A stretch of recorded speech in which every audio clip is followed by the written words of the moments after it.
People called me Saul once, a Hebrew of Hebrews, faultless in the eyes of the law.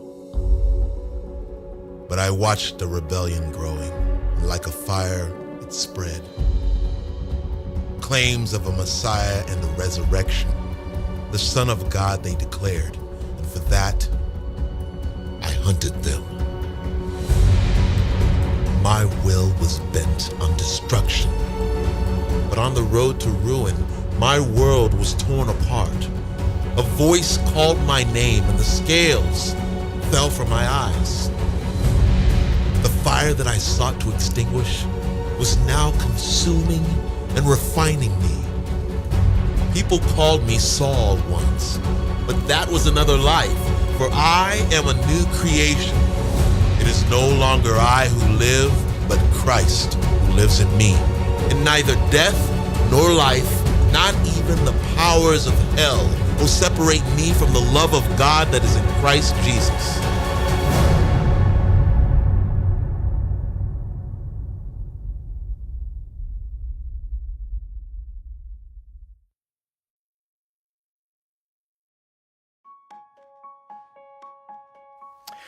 Jesus was crucified and rose from the dead for all practical purposes, 33 AD.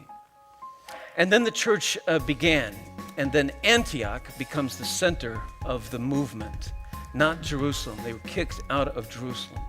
And then the Apostle Paul goes on a missionary journey. He's sent from the church of Antioch, and that's his first journey, goes into southern Turkey.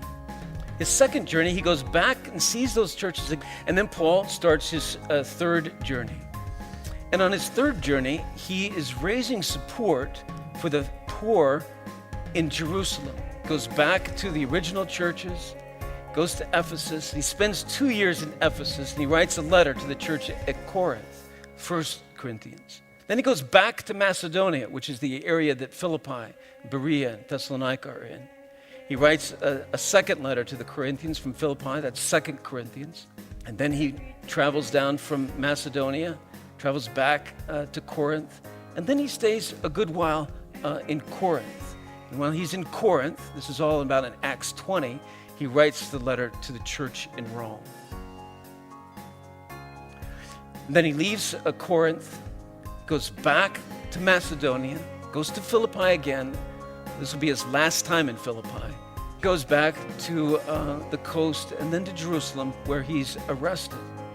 Paul's arrested, and he spends 2 years in a jail in Caesarea along the ocean.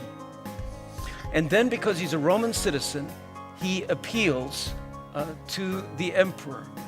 And after those 2 years, he then travels, and he's shipwrecked on his way to Rome, goes to Rome, and he is under a kind of a house arrest while he is in Rome. While he's in Rome, he writes what we call the prison letters, the prison epistles. And Philippians is one of those. While he's in Rome, in a jail, he's writing to the people at Philippi.